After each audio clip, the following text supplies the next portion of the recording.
اعوذ باللہ من الشیطان الرجیم بسم اللہ الرحمن الرحیم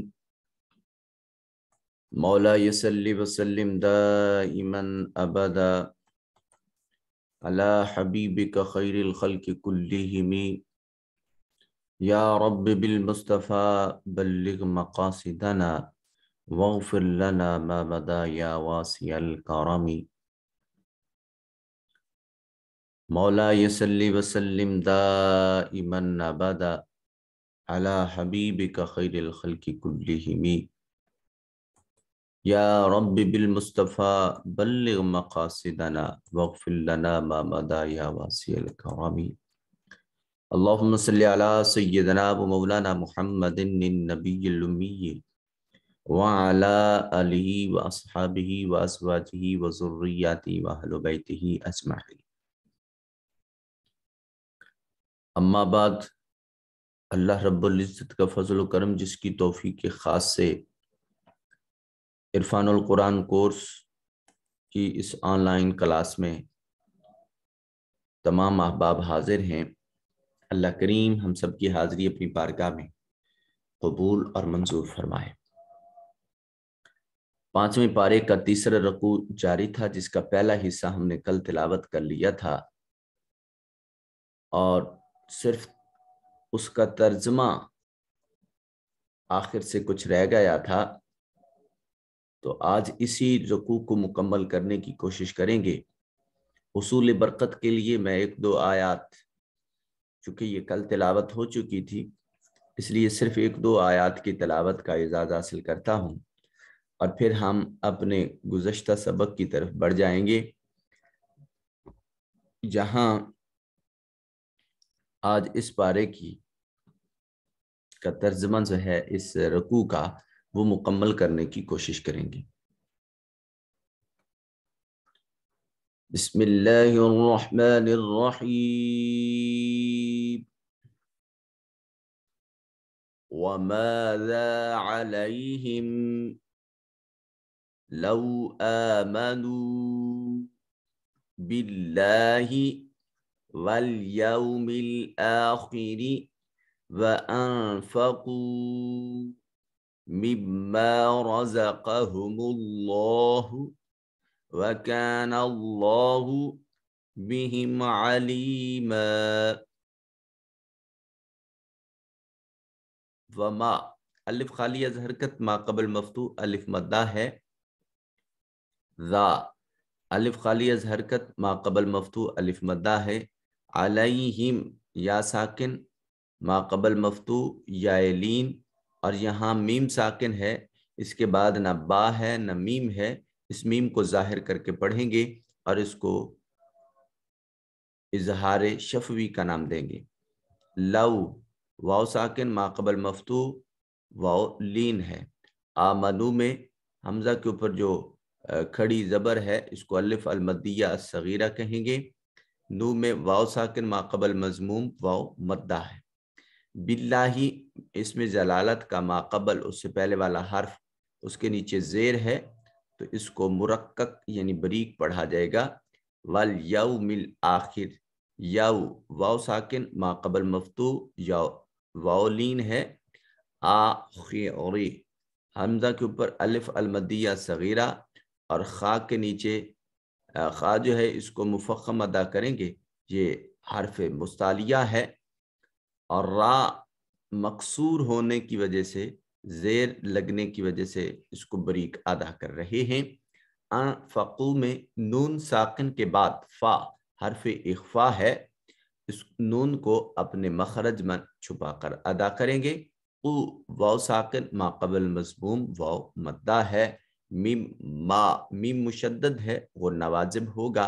رزقا رزقا را کے اوپر چونکہ فتح ہے اس لیے را مفخم موٹا اور پر کر کے ادا ہوگا، قاف صفت استعلاء کی وجہ سے مفخم ادا ہوگا۔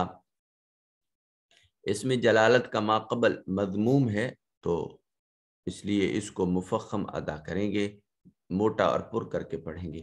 وَقَانَ اللَّهُ الف خالی از حرکت ما قبل مفتوح الف مدہ ہے، اس میں جلالت کا ما قبل مفتوح اس کو مفخم ادا کریں گے.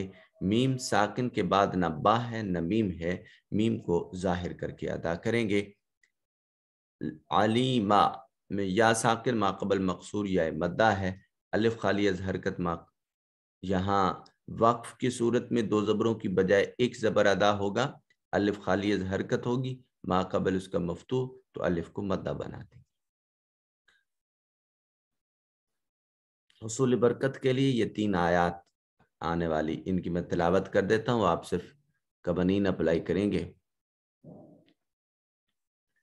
ان اللہ لا یظلم مثقال ذرۃ وَإِن تَكُ حَسَنَةً يُضَاعِفْهَا وَيُؤْتِ مِن لَّدُنْهُ أَجْرًا عَظِيمًا.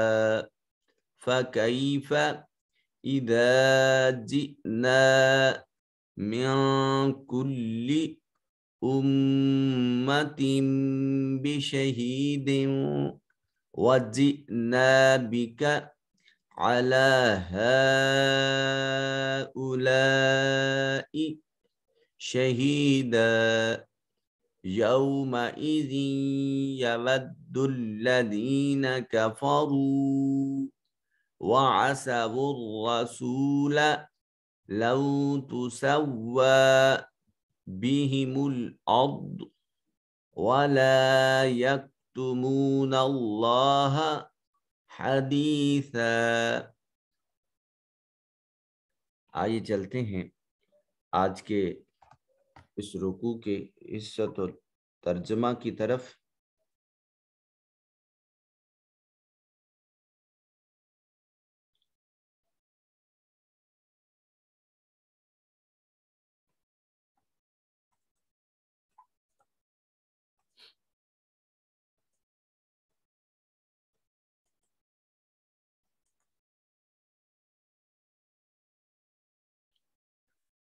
یہ یہاں ہم نے آیت نمبر 35 نمبر تک ہم پڑھ چکے تھے.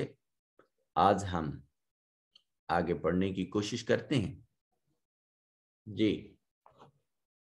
آیت نمبر 36 سورۃ النساء پارہ نمبر 5. جی وَعْبُدُوا اور تم عبادت کرو اللہ رب ذوالجلال کی. جمع مذکر حاضر فعل امر، اور تم عبادت کرو اللہ کی. وَلَا تُشْرِكُوا فعل نہیں جمع مذکر حاضر، اور تم نہ شرک کرو، شریک نہ بناؤ، بھی اس کے ساتھ شیئن کسی چیز کو.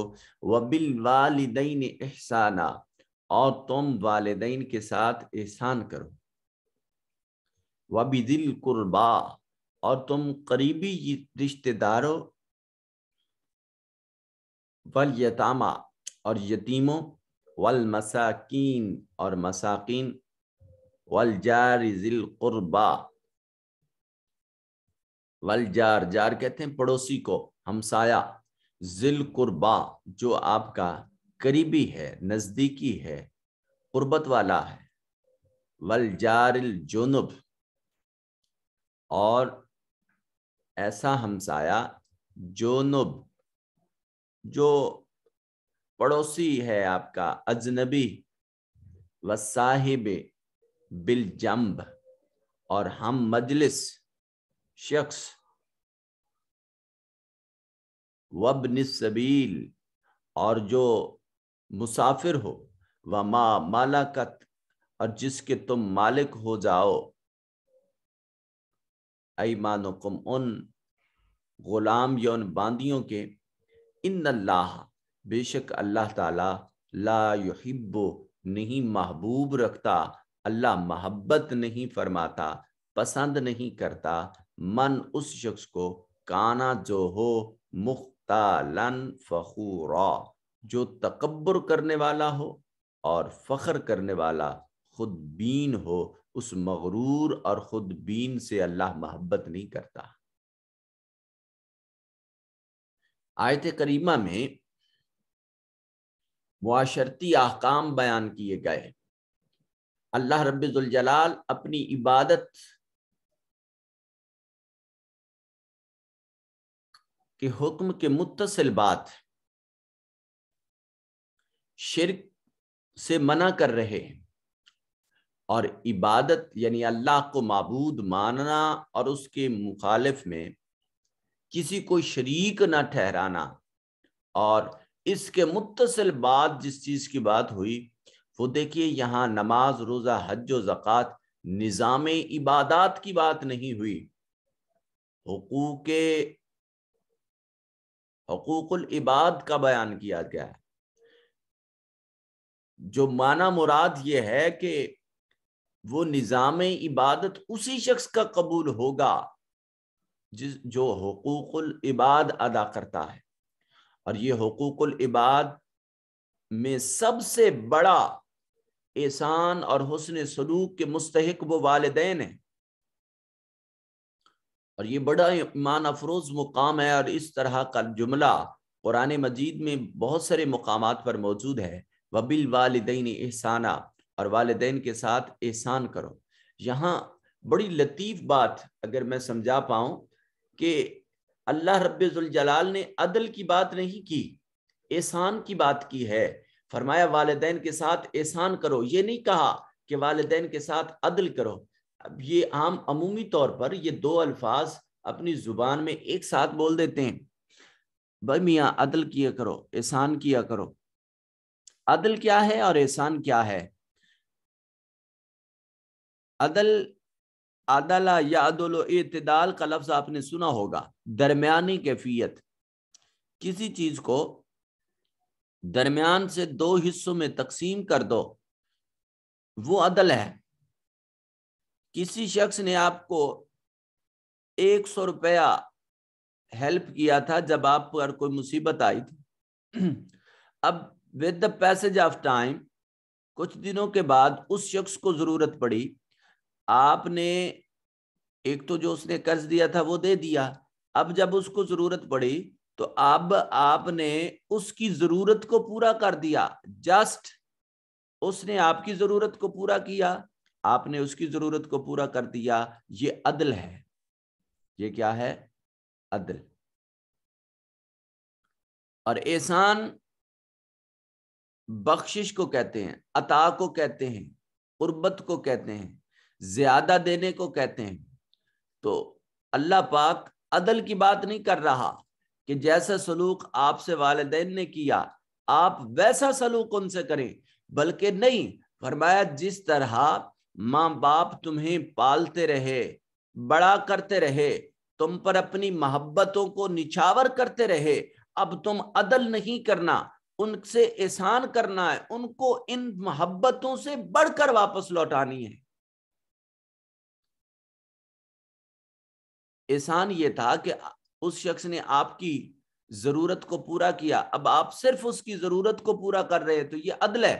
آپ اس کی ضرورت کو پورا کرنے کے بعد بھی اس کو کچھ زیادہ دے دیتے ہیں، جس سے اس کی ضرورت بھی پوری ہو جاتی ہے اور کچھ باقی بھی بچ جاتا ہے، تو اب یہ عدل نہیں، اب احسان ہے۔ یہاں والدین نے جو کیئر کی ہے، والدین نے جو آپ کو پڑھایا ہے، جو تربیت کی ہے، جو محبتیں دی ہیں، جو قربتیں دی ہیں، جو احسانات کیے ہیں، ان احسانات سے بڑھ کر ان کو بدلہ دینا، یہ احسان کہلائے گا۔ حضور نبی اکرم صلی اللہ علیہ وسلم کے حضور ایک شخص حاضر ہوا، عرض کرتے یا رسول اللہ صلی اللہ علیہ وسلم، اپنی اماں پاک کو اپنی پشت پر لاد کر بیت اللہ شریف کے ساتھ طواف کروا دیے، کیا اب بھی میں نے اپنی ماں کا حق ادا کر دیا؟ تاجدار کائنات صلی اللہ علیہ وسلم ارشاد فرمانے لگے، فرمایا ایک رات کا بھی حق ادا نہیں کیا۔ اللہ اکبر، ایک رات کا بھی حق ادا نہیں کیا۔ تو چشم تصور میں لائیں کہ جو 7 بار بیت اللہ شریف کا طواف کروا دیتا ہے، وہ ماں کی ایک رات کا حق ادا نہیں کر پا رہا، تو وہ ماں کی پوری زندگی کے حقوق کیسے ادا کرے گا؟ اللہ اکبر. تو یہ عدل یہ نہیں ہو سکتا تھا، تو اللہ اس سے بڑھ کر احسان کا حکم دے رہا ہے. تو بھائی جب ہم عدل نہیں کر سکتے تو احسان کیسے کریں گے؟ ماں باپ سے عدل نہیں کر سکتے، ان کی محبتوں کو انہی جیسا واپس نہیں کر سکتے، ان کی کیئر کو نہیں واپس کر سکتے، ان کی اس بے لوث جو ہمدردیاں ہیں، احساسات و جذبات ہیں، ان کو نہیں لوٹا سکے، تو پھر ہم اگر وہ لوٹاتے تو عدل ہونا تھا، اور ہمیں عدل کا نہیں احسان کا حکم ملا ہے، تو ہم اس سے زیادہ کیسے ادا کر سکتے ہیں؟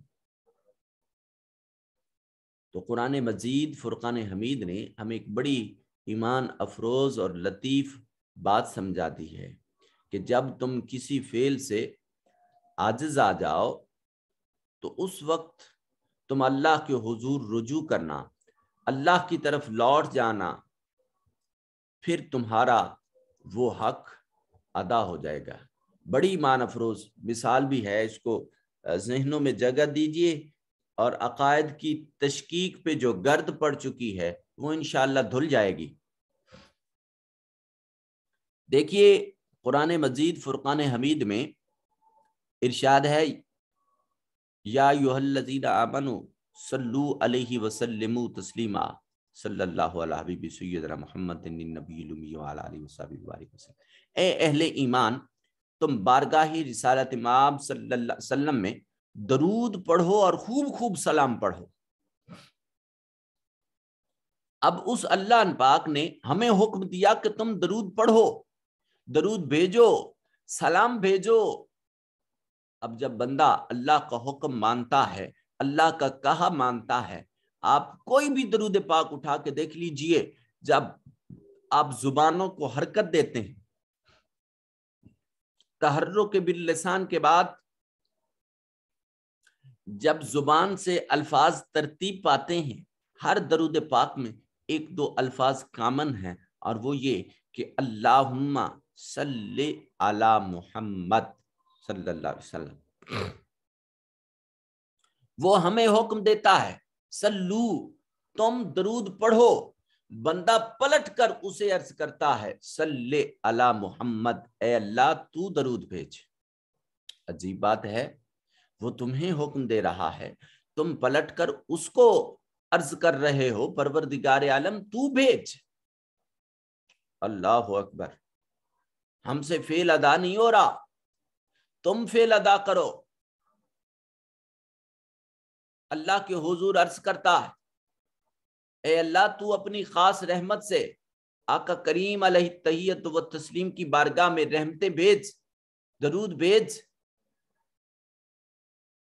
ہم سے تو سلام نہیں بھیجا جا رہا، ہم سے درود نہیں بھیجا جا رہا. آپ کہیں گے ہم تو کہتے ہیں الصلاۃ والسلام علیک یا رسول اللہ. تو بھائی اس صلاۃ اور اس سلام میں بھی آپ اللہ سے رجوع کر رہے ہو. اب جب کہتے ہو السلام علیکم ورحمۃ اللہ، تو معنی یہ ہے کہ اللہ تم پر سلامتی کرے، تو پھر بھی رجوع تو تم نے اللہ کی طرف سے کیا ہے نا. وہ سلامتی کا فعل تم نہیں ادا کر رہے ہو، تم تو فقط اللہ کے حضور رجوع کر رہے ہو. سلامتی کا نزول تم نے نہیں کرنا، اللہ نے کرنا. اللہ اکبر. تو یہاں درود کا حکم ہمیں اللہ دے رہا ہے، اور ہم اس کے حضور پھر پلٹ کر رجوع کر رہے ہیں. معنی یہ ہے کہ اے اللہ ہم نہیں جانتے مصطفیٰ کریم کی عظمت اور رتبہ کیا ہے، اللہ تیرے محبوب کا مقام کیا ہے، ہم نہیں جانتے. تو اپنی شان کے لائق اپنے حبیب کی پاک بارگاہ میں، تو اپنی شان کے لائق اپنے محبوب کے مرتبے اور مقام کے لائق، اپنی محبتوں کے لائق اپنے محبوب کی پاک بارگاہ میں ہماری طرف سے درود اور ہماری طرف سے سلام نازل فرما دے. جب اللہ بندے کی درخواست پر خود سلام اور خود درود بھیج دیتا ہے، آقا کے رتبے کو بلند فرما دیتا ہے، تو جب اللہ اس فعل کا فاعل بنتا ہے تو تب وہ درود ایسی عبادت بنتا ہے جس میں عدم قبولیت کی کوئی گنجائش ہی نہیں ہے، کیونکہ وہ فعل جس کی نسبت مولا کی طرف ہے اور قبول بھی اسی نے کرنا ہے، تو وہ کون بندہ ہے جو اپنے کام کو خود پسند نہیں کرتا؟ سو اللہ خود درود بھیجتا ہے، لہذا وہ قطعی قبول بن جاتی ہے عبادت۔ اسی طرح یہاں احسان کا حکم ہوا، جب بندہ ساری زندگی ماں باپ کی خدمت کرنے کے بعد بھی ان سے عدل نہیں کر سکتا، پھر وہ حالت نماز میں بیٹھ کر جب اللہ کے حضور عرض کرتا ہے نا کہ ربنا اغفر لی ولوالدی وللمؤمنین یوم یقوم الحساب، پروردگار عالم میں تو ساری زندگی ماں باپ کی خدمت کرتے کرتے ان سے عدل نہیں کر سکا، اب تیری بارگاہ میں رجوع کر رہا ہوں، میرے ماں باپ کی بخشش و مغفرت فرما دینا۔ اب بخشش و مغفرت کے افعال یہ ماں باپ کے بس میں نہیں ہے کر دے، سو یہ اللہ کے حضور ہیں۔ جب بندہ اللہ کے حضور رجوع کرتا ہے اور اللہ ماں باپ کی بخشش فرما دیتا ہے، یہ ان کے حق میں احسان بنتا چلا جاتا ہے۔ اللہ اکبر۔ تو آپ چشمے تصور میں لائیں کہ جب تک آپ اللہ کے حضور رجوع نہیں کر لیتے ہو، تب تک تو تم والدین کے احسانات پر کا بدلہ نہیں دے سکتے ہو۔ تو جب والدین کے احسانات کا بدلہ نہیں دے سکتے ہو، جنہوں نے دنیاوی طور پر تمہیں پالا ہے، تو پھر چشم تصور میں لائیں کہ اللہ کے حقوق کیسے ادا کریں گے؟ یہ تو مجازی رب ہیں، رب ارحمہما کما ربیانی صغیرہ، قرآن خود کہتا ہے احسان کرنا ہے تو پھر اللہ کے حضور تم اپنے والدین کے لیے رحم و کرم کی بھیک مانگتے رہو، اللہ کے حضور ان کی بخشش طلب کرتے رہو، زندگی بھر تم ان کی خدمت کا فریضہ انجام دیتے رہو۔ اللہ، آئیے چلتے ہیں، اس پر بات چیت ہوتی رہی تو بات بہت آگے بڑھ جائے گی۔ بس یہ صرف ایک احسان کا تصور آپ تک پہنچانا ضروری تھا۔ وَبِذِی الْقُرْبَىٰ، اور قریبی رشتہ داروں، یتیموں، مساکین، اور جن ہمسایوں کو تم جانتے ہو ان کو بھی، اور جو اجنبی ہمسائے ہیں ان کو بھی۔ اور آج تو اتنی فرصت نہیں ہوتی کہ ہمیں یہ احساس اور یہ اندازہ ہو کہ ساتھ والے مکان میں کون شفٹ ہوا ہے، آخر اس کی مالی حالت کیا ہے، اسے 2 وقت کا کھانا بھی میسر آیا ہے یا نہیں آیا۔ تو یہاں ہمسائے، تاجدار کائنات صلی اللہ علیہ وسلم نے ارشاد فرمایا، ہمسائے کے حقوق کے بارے میں مجھے اتنی تنبیہ کی گئی، مجھے یہ شک ہونے لگا کہ کہیں اس کو وراثت میں حصے دار نہ بنا دیا جائے۔ اور ہم ہمسائے کو جب تک ذلیل اور رسوا نہ کر لیں، اس وقت تک ہمارے دلوں پہ ٹھنڈک نہیں پہنچتی۔ ہمیں اپنے اعمال کو بدلنا ہوگا، اپنے کردار کو اخلاق مصطفی میں ڈھالنا پڑے گا۔ اور یقین جانیے، جب تک کوئی شخص اپنے آپ کو اخلاق نبوت میں، تاجدار کائنات صلی اللہ علیہ وسلم کی ان سیرت اور آپ کی تعلیمات میں خود کو ڈھال نہیں لیتا، تب تک عروج کا خواب کبھی کسی صورت میں شرمندہ تعبیر بھی نہیں ہو سکتا۔ ہم مجلس، وہ ان لوگوں کے بھی خیال رکھنے کا حکم آیا جو لائف میں فرسٹ ٹائم آپ کی صحبت میں بیٹھ رہے ہیں، کہیں وہ آپ سے اٹھنے کے بعد یہ نہ کہیں کہ یہ بندہ برا تھا۔ اخلاقیات کا ایسا مظاہرہ کرنا ہے، حسن سلوک کا ایسا مظاہرہ کرنا۔ مسافروں سے ہم الجھ پڑتے ہیں، پتہ نہیں میاں تو کیا ہے، مجھے تو جانتا نہیں ہے میں کون ہوتا ہوں، مگر قرآن مجید ایون کے مسافر پر تو زکوٰۃ بھی لگ سکتی ہے۔ وابن السبیل، تم یہ جو اللہ کے راستے میں نکلے ہوئے ہیں، ابن السبیل ہیں، یہ جو مسافر لوگ ہیں، ان کی بھی کیئر کرنی ہے۔ وما ملکت ایمان، اور جو تمہاری باندیاں ہیں، جو تمہارے جن کے تم مالک ہو چکے، جو غلام ہیں تمہارے، ان سے بھی حسن سلوک سے پیش آنا ہے۔ تو چشم تصور میں لائیں، جو اسلام اپنے زر خرید غلاموں کی توہین برداشت نہیں کرتا، وہ اسلام کسی آزاد شخص کی توہین کیسے برداشت کرے گا؟ جس دن اہل معاشرہ کو حقوق العباد کی صحیح سمجھ آ گئی اور ادائیگی کرنا شروع کر دیے، یقین جانیے کہ پھر معاشرہ جنت کی مثال بننے لگ جائے گا۔ اللہ رب ذوالجلال ایسا متکبر شخص جو حقوق العباد سے منحرف ہو جاتا ہے، جو بندوں کے حقوق کا لحاظ نہیں رکھتا، اس مغرور شخص اور فخر کرنے والے شخص کو اللہ کریم پسند ہی نہیں فرماتا۔ اب اس کی تصویر کا دوسرا رخ یہ ہے کہ جو اللہ کی عبادت کرتا ہے، کسی کو شریک نہیں ٹھہراتا، وہ والدین سے، باقی لوگوں سے اچھا سلوک کرے تو اللہ اسے محبت کرتا ہے۔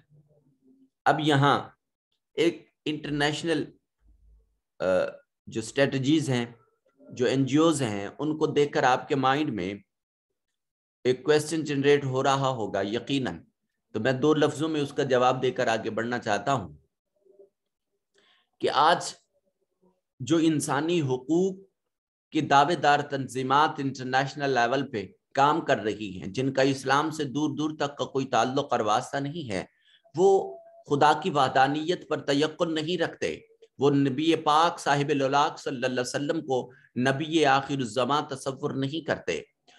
ایسے لوگ جب وہ حقوق آزادی کی بات کریں گے، حقوق صحافت کی بات کریں گے، حقوق اظہار رائے کی بات کریں گے، اور انسانی حقوق کی عالمی جتنی تنظیمات ہیں غیر مسلم معاشرہ میں، وہ بھی تو ایسا سلوک کر رہی ہیں، تو پھر اس کا مطلب یہ ہے کہ اگر وہ حقوق العباد ادا کر رہے ہیں تو وہ اللہ کی عبادت کے مستحق اور اللہ کی محبت کے مستحق تو وہ بھی ٹھہریں گے۔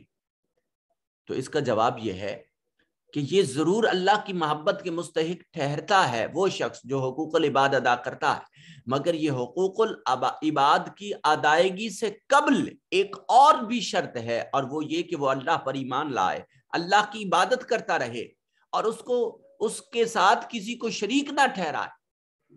تو جب غیر مذہب کوئی بھی حقوق العباد کا نعرہ لگاتا ہے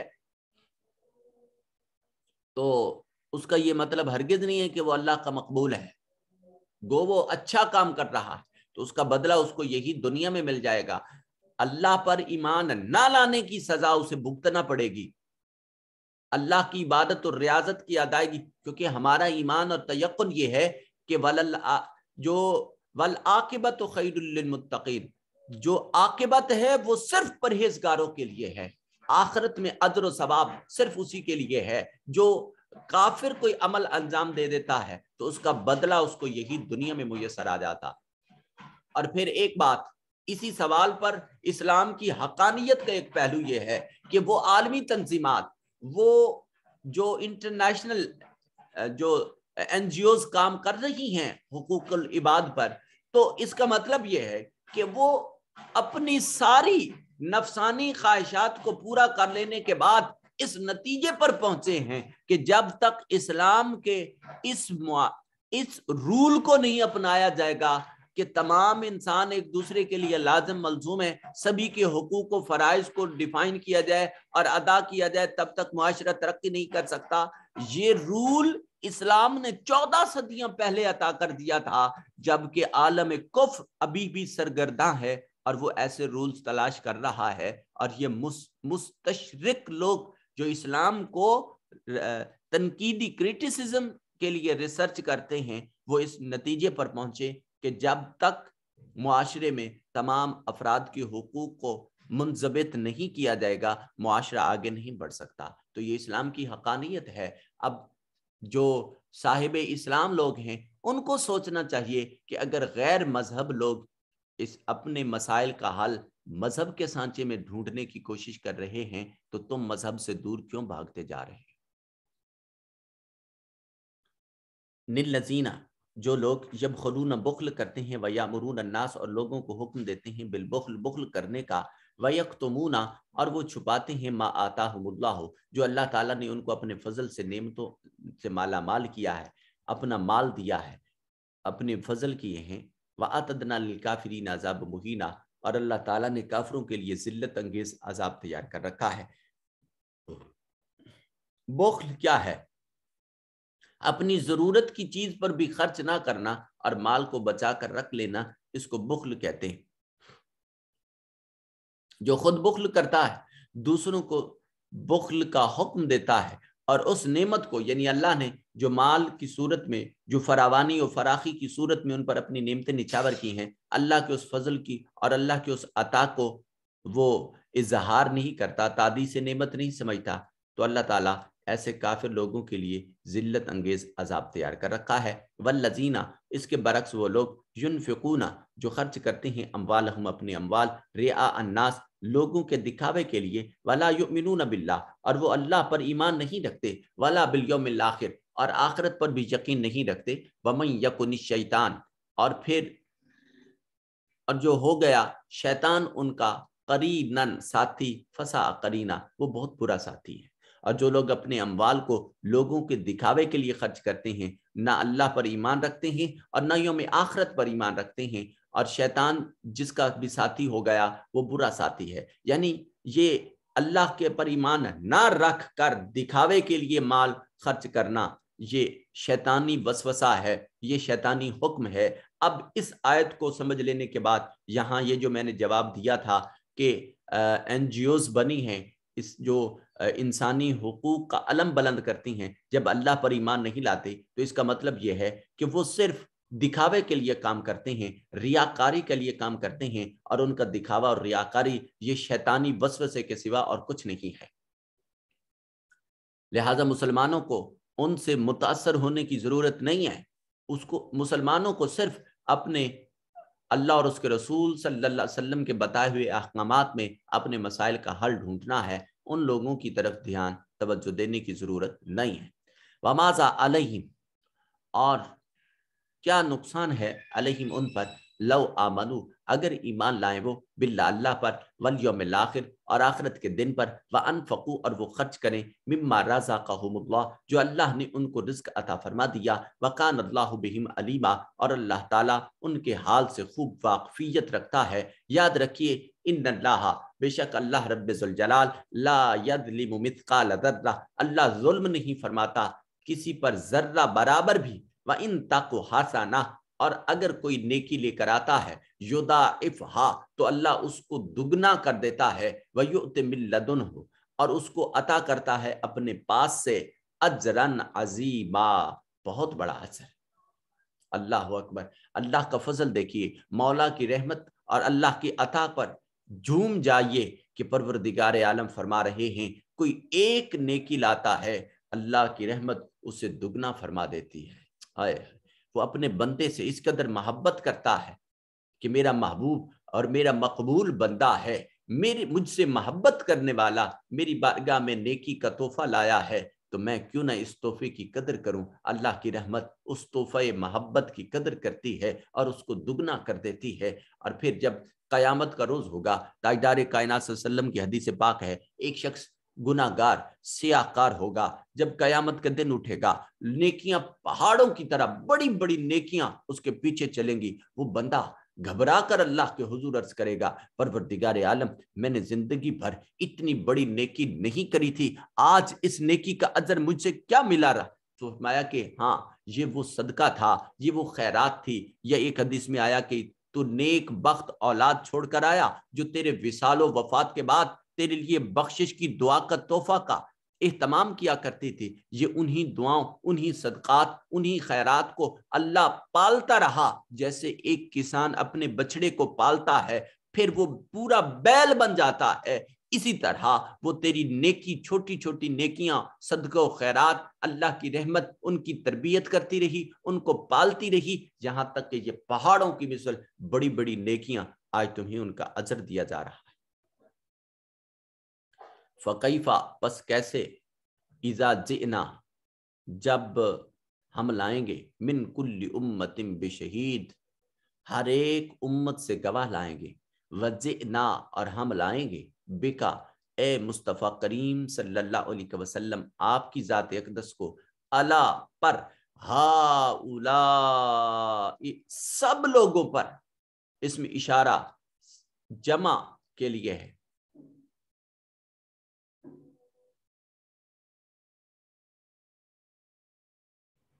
ان ساروں پر شہیدہ گواہ بنا کر۔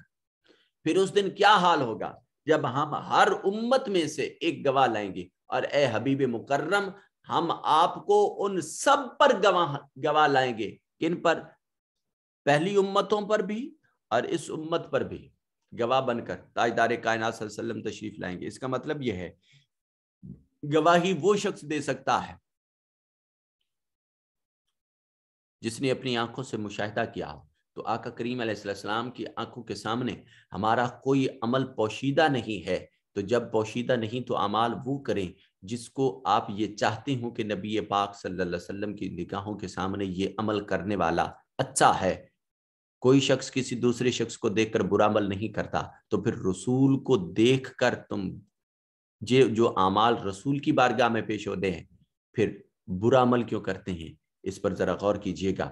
یوم اذن، اس دن، یود الذین کفروا، محبوب رکھیں گے کفر، جو اس دن وہ لوگ جنہوں نے کفر کیا وہ آرزو کریں گے کہ وَأَسَبُ الرَّسُولِ، کہ انہوں نے کہ وہ رسول پاک صلی اللہ علیہ وسلم کی نافرمانی کی۔ یوم اذن، اس دن، یود و محبوب رکھیں گے الذین، جو لوگ کافر جنہوں نے کفر کیا، کہ وَأَسَبُ الرَّسُولِ، رسول کی نافرمانی، لو تُصَبَّ بِهِمُ الْأَرْض، برابر کر دی جاتی ان پر زمین۔ یعنی جنہوں نے آج رسول کی بارگاہ میں اہانت کی ہے وہ یہ کہیں گے، بیٹا حاضری لے لو، وہ اہانت کرنے والے کافر جو ہیں وہ قیامت کے دن کہیں گے کاش ہم پر مٹی برابر ہو جاتی اور ہم رسول کی اہانت نہ کرتے، اللہ کے رسول کی نافرمانی نہ کرتے۔ وَلَا يَكْتُمُونَ اللَّهَ حَدِيثًا، اور اللہ تعالیٰ کوئی بات، اللہ سے کوئی بات بھی وہ چھپا نہیں سکیں گے۔ اللہ تو ظاہر کا بھی جاننے والا ہے، باطن کا بھی جاننے والا ہے۔ اللہ رب ذوالجلال کے حضور تو کوئی عمل ہمارا پوشیدہ نہیں رہ سکتا، مگر ہاں قیامت کے دن وہ یہی کہیں گے کہ ہم مٹی ہو جائیں، مٹی ہم پر برابر ہو جائے، اور ہم اس طرح کی جو ظلم کرتے رہے، زیادتیاں کرتے رہے، کاش یہ ظلم اور زیادتیاں ہم نہ کر سکتے۔ اللہ اکبر۔ روز بروز